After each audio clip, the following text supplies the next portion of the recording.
It's been 20 years since Hurricane Katrina brought devastating conditions and a record-breaking storm surge here along the Gulf Coast. And specifically here in Bay St. Louis, 2 decades later, they're still feeling the impacts. It's almost impossible to put it into words, I think, for just like normal folks that can't get their head around what happened. Now, this is Josh Morgerman. He holds the record for the most eye wall penetrations on Earth for any storm chaser. And he just recently built a home in Bay St. Louis. Look at this entire neighborhood around us. Just look all around.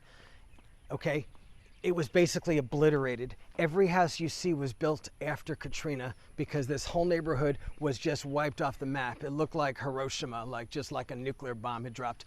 And it was because of that down the street. You could see it right there, the Gulf. It just came up. Some folks say it was over 30 feet and it just swept this neighborhood clean. So you say it swept it clean, and there's the Gulf right there. How high was the estimated storm surge that came through this area? And, of course, this was all with Katrina. Can you just talk about how the potency of that storm? Absolutely. One of the things that makes Katrina so distinctive was that it was the highest storm surge on record in any storm in the Western Hemisphere. So this was like a cataclysmic event. It was a Category 3 hurricane. In terms of winds, it wasn't that distinctive, but the storm surge was enormous. And like I said, it was record-breaking. Now, the official estimate is 28 feet, but a lot of folks around here, locals, will tell you no way it was higher. Now, I don't take a position on that, but what I do know is that the destruction was fitting for a record-breaking storm. It was off the charts. And by the way, not just here in Bay St. Louis, but the entire Mississippi coast, out to Gulfport, Biloxi, even to Pascagoula, even into Alabama. And that's one of the things that made Katrina, or I should say another thing that made Katrina special wasn't just that the storm surge was high, it was that the area of really high storm surge, over 20 feet, was miles and miles and miles. So you've been, how many storms now? I've been inside the inner cores of 80 hurricanes and typhoons, 80, which is a world record. And I guess based on your experience and based on the storm surges you've seen, what makes the kind of the Gulf Coast more vulnerable when it comes to that? I'm glad you asked that because there's a lot of factors, and the U.S. Gulf Coast is one of the most vulnerable places on Earth, okay? I think if there's 2 places on Earth that are just crazy vulnerable to storm surge. One is the U.S. Gulf Coast, and the other is the top of the Bay of Bengal, where the country Bangladesh is, okay? And the reason that both these areas get such spectacular storm surges is because the water offshore is really shallow. So I grew up in New York on Long Island, and when I would go to the beach when I was growing up, I'd walk out into the water, and 20 feet out you're in deep water. Okay, here you walk a mile out and you're still up to your, not even up to your waist. Wow. The water is so shallow, and this sounds really counterintuitive to a lot of folks, but the shallower the water offshore, it's just some fluid dynamic thing, the bigger the storm surge can be. So we had this special shallow water here. The top 2 storm surges in American history were both in Mississippi, right around here. Wow. So you were talking about this coming through. So lots like this that are still empty. Is this just kind of what was left over from Katrina 20 years ago? Any empty lots around Old Town, Bay St. Louis, you can assume that there was a house there that maybe stood for 100 years or more that was then just wiped away, and it hasn't been built back. But look at it this way, this whole area after Katrina was clean. If you go back at Google Maps street level and you go back to 2008, there's nothing. There's just a field and that one sort of cinder block house next to mine. That was it. This place was just swept clean.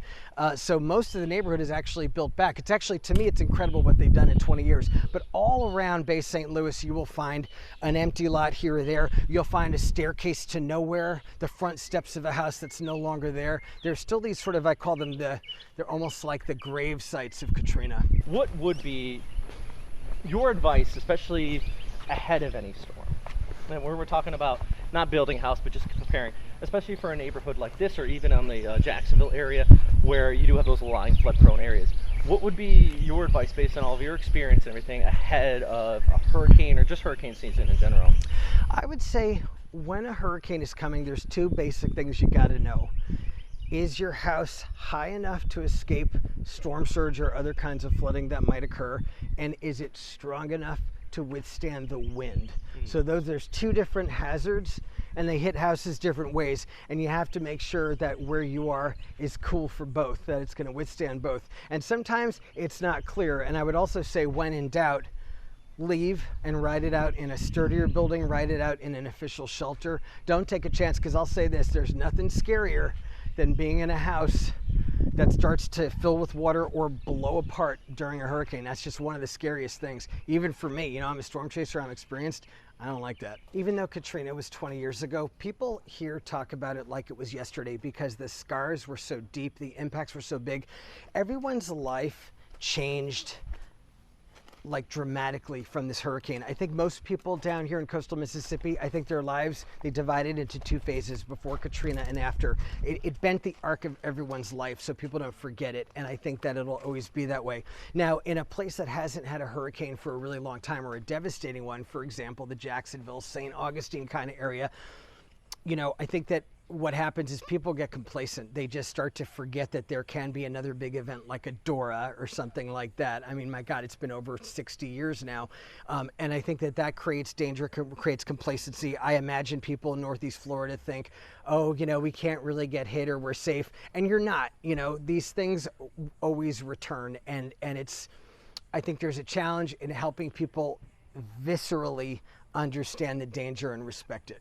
Well, people that might be moving into hurricane country, albeit along the Gulf Coast or maybe in Florida, what is your advice for building a new house, looking for a new house? What should people be looking for to protect themselves against future storms? Well, I think one of the most important things is your elevation, and that was something that mattered to me. Now, this neighborhood was devastated by Hurricane Katrina storm surge, but Katrina storm surge was the highest on record in the Western Hemisphere, probably like a 300 to 500 year event. Otherwise, this neighborhood is actually pretty high. This ground here is 19 feet, which is actually pretty good for coastal Mississippi, and you can see I raised it a few feet above that. So my number one piece of advice is make sure you've got some decent elevation, or if you don't have good elevation, the other thing is to really focus on building a kind of house that's high enough, you know. Like, to boil it down, I'd say there's three things that I really sort of cared about as I built the house. And by the way, these are things you can all improve in an existing house. The first thing is the roof. As I always say, if your roof stays on during a hurricane, you're going to be okay. But if it tears off, it's game over. So you've got to make sure that roof stays on. This is a standing seam metal roof, which is one of the best kinds for getting through a hurricane. I went through a Category 5 in the Bahamas, a high-end Category 5, and the houses with these kinds of roofs got through it and it stayed on. So that's one thing I'll say. These kind of roofs are more expensive, but they actually make a difference. The second thing is make sure you've got some kind of system for protecting your windows, because your windows are like the Achilles heel of your house. Now, a window breaking during a hurricane, the problem isn't just that you're going to get a little rain in. It's that once the wind gets inside the structure, it's like air getting in a balloon. It can do all kinds of additional structural damage. You got to keep the wind out. And there's two ways basically. One is to have impact glass, okay? The other is to have some kind of window covering. And so for me, I went with the window coverings. These shutters here, they're not just a decoration. These are actually real shutters that I close and seal when a hurricane comes. And you can see it's got this shiny, this is a polycarbonate layer. It's another layer of sort of impact resistance to protect the house from flying debris. But when a hurricane's coming, I just shut this whole house up. And that's what works for me. If you don't have one of those two things, you're going to be stuck boarding, which is a real pain in the butt. And the third thing I'll say is your siding really matters. I think of this, like my siding, as like the house's coat of armor. Okay, one of the scariest things about a hurricane is when the wind really starts to rip, the flying debris, the wreckage flying through the air. It's one of the scariest things. And that flying wreckage can actually penetrate through walls. So you need good hard siding. And I'm not talking wood and I'm not talking vinyl. You need fiber cement like this. It looks like wood, but it's not. This is from James Hardie, and this stuff, like I said, it's the coat of armor that protects my house.